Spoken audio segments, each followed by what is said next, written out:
everybody and welcome back to SETI. In this video, I'll be teaching you all of the rules needed in order to play SETI on your own. If it's your first game of SETI ever, you should first watch this other video, which is the multiplayer how to play, and then return here for the solo teach. So the solo game of SETI is essentially a two-player game in which you compete against a rival research institution. For your rival automa, you'll be using these components: the backs of the player boards, the action cards carrying this back, and the solo objectives. There are 5 different levels of difficulty indicated by the number of gold stars at the back of each player board. First, you need to start by setting up the game as you normally would for a two-player game. You give the rival all pieces of one color of your choosing, and you determine a starting player at random. The starting player marker will move between you and the rival after each round. As usual, the first player starts with 1 victory point and the other starts with 2, and you set both publicity markers to 4. Apart from the 4 publicity, the rival doesn't get any starting resources and doesn't even need the starting income card. Then you choose the difficulty level of your game. Level 1 is easier as it doesn't use the objectives. So if this is your first game of SETI, it's best to start with a 1-star difficulty level. This way you don't need to learn everything at once. For this tutorial, I'm choosing to play with a 3-star difficulty board so that we see the entirety of the game. I take the 3-star difficulty board and I place one of the rival's markers on the starting space of this circle called the progress track. To complete the rival setup, we look at the difficulty level setting area of the board. This part tells us about the rival's action deck. The action deck helps the rival decide what to do on their turns. You take the 4 basic action cards shown, and for a game of 3-star level difficulty and up, you also randomly select one advanced action card and shuffle it into the rival's action deck. The rest of the action cards, you keep them nearby as the rival will be able to gain those throughout the game.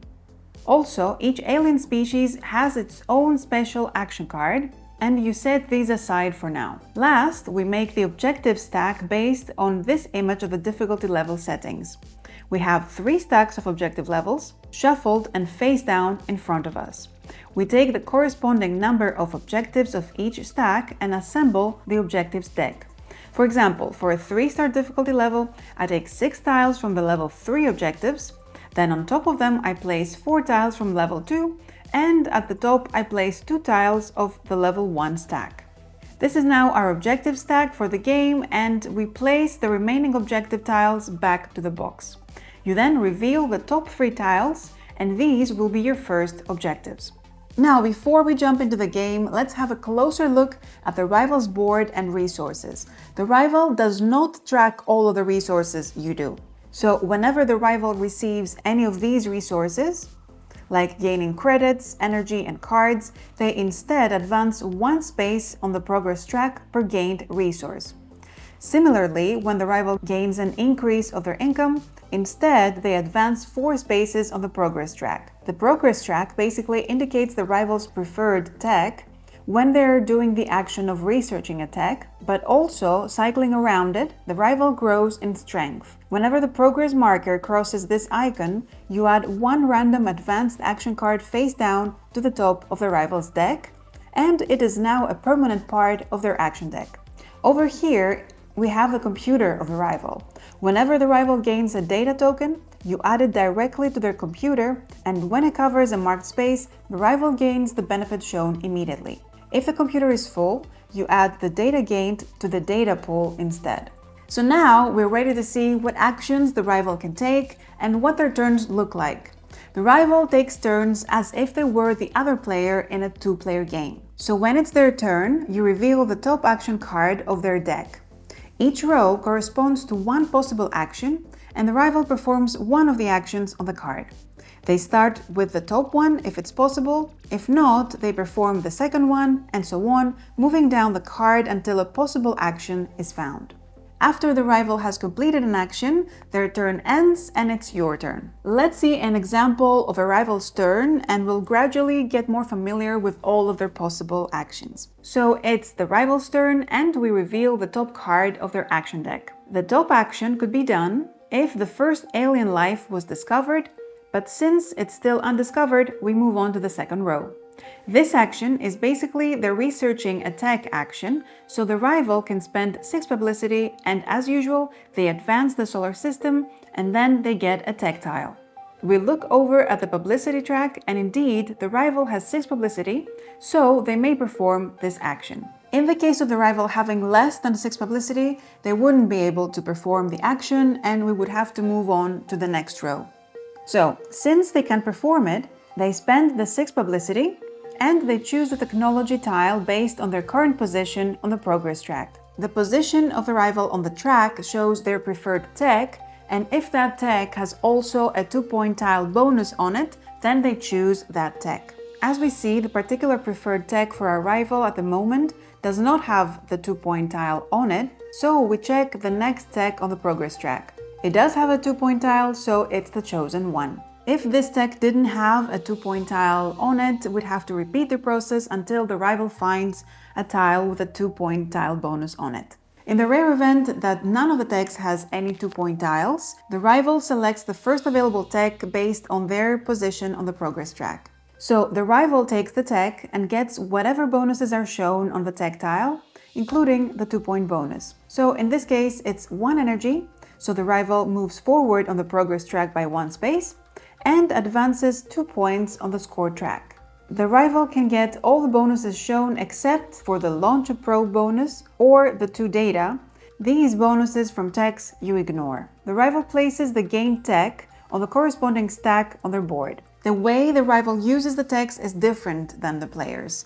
The rival uses the techs as resources. Many actions allow the rival to discard a tech of a certain type to enhance the power of that action, as we'll see later on. So now the researching a tech action is complete, so the rival's turn ends, and you play your turn normally, and then it's again the rival's turn, so we flip the next action card. We look at the top row, and it refers to the rival's computer being full with data, which yet isn't the case. So we move on to the next row, which is about spending publicity to get tech, which again we cannot perform as the rival's publicity is lower, so we do the last row, the telescope action. For this action, we mark the rival's signals as shown. So first, we mark a signal on Earth's sector, and we place the data on the computer.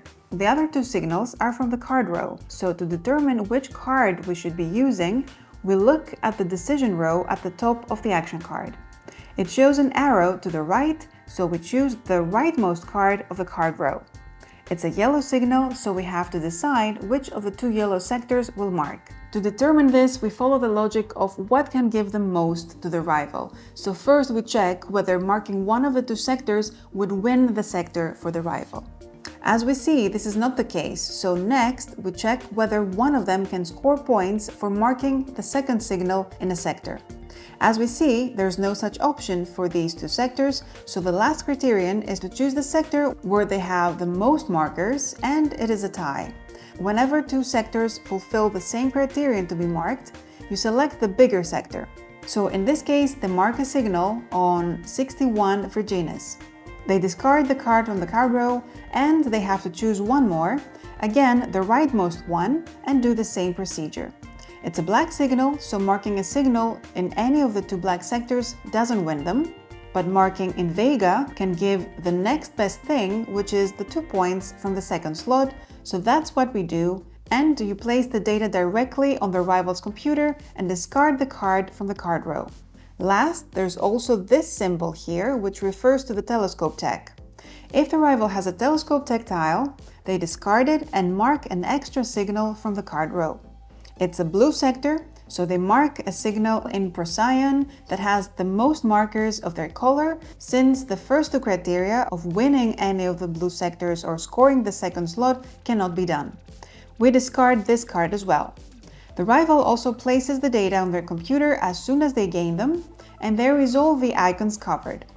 Now that the rival has finished with their action, we replace the discarded cards with new cards from the top of the deck, and it's your turn to play.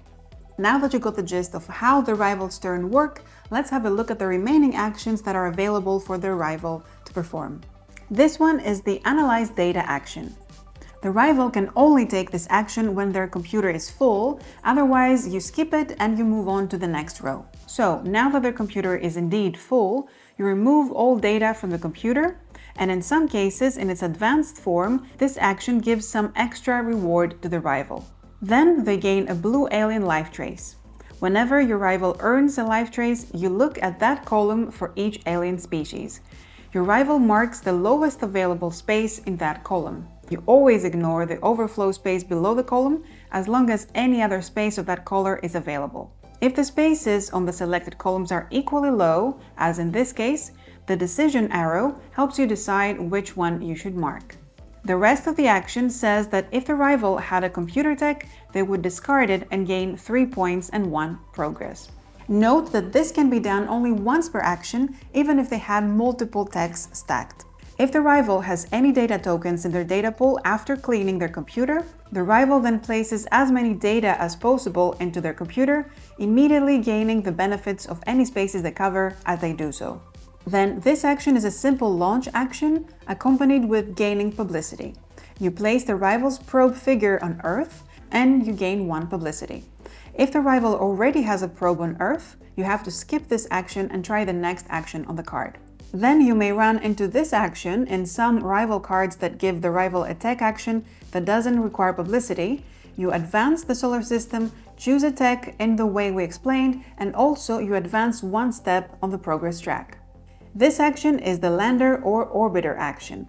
You check the planets in order from left to right, and you move the probe to the first one you can reach within the amount of moves shown. In this card, it's 3 moves, and you do not need to use the exact amount of moves. So, in this example, we see that Saturn is far away and thus requires more than 3 moves to be reached, as we need to spend 1 extra movement for leaving each asteroid. But Mars is right next to Earth right now and can be reached within only 2 moves, passing also through a comet, which will give 1 publicity. After moving, you give the rival the publicity earned for visiting planets and comets. If there are multiple ways to fly to that planet using the moves provided, you always choose the flight plan that gives the most publicity. And finally, the probe becomes a lander or an orbiter. If the planet has a moon with an available space, the rival will first try to discard one of their probe technologies to land on it. If multiple moons are available, the rival chooses the leftmost or rightmost, depending on the decision arrow. If the rival does not land on a moon, they try to take the first orbiter space or the first lander space on the planet. If both spaces with the extra reward for the first player are available, or if neither is, the card will resolve this. For example, the card tells us that the rival prefers orbiters. The rival performs all the effects earned from the orbiter or lander. This also made the rival score marker to reach a gold scoring milestone, so the rival gets to claim a scoring tile. They always go for the first most valuable spot on a gold tile. If there are multiple gold tiles with the first slot available, like now, the rival chooses the rightmost or leftmost one depending on the decision arrow for the card. But if all first spots are taken, the rival doesn't claim anything. In general, as we'll see later on, even though the rival blocks the gold scoring tiles, they do not score them at the end of the game. The last action we haven't talked about so far is the species discovery.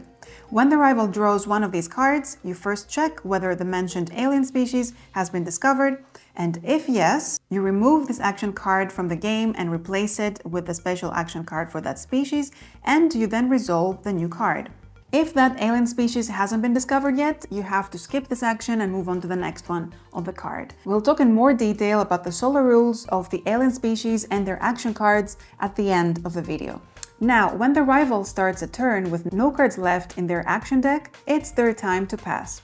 You shuffle all rivals' played action cards and you create a face-down action deck for the next round. You remove the top card from the end of round stack, and don't forget that taking a card makes the rival advance 1 space on the progress track. If the rival was the first to pass that round, you rotate the solar system as well, as per usual.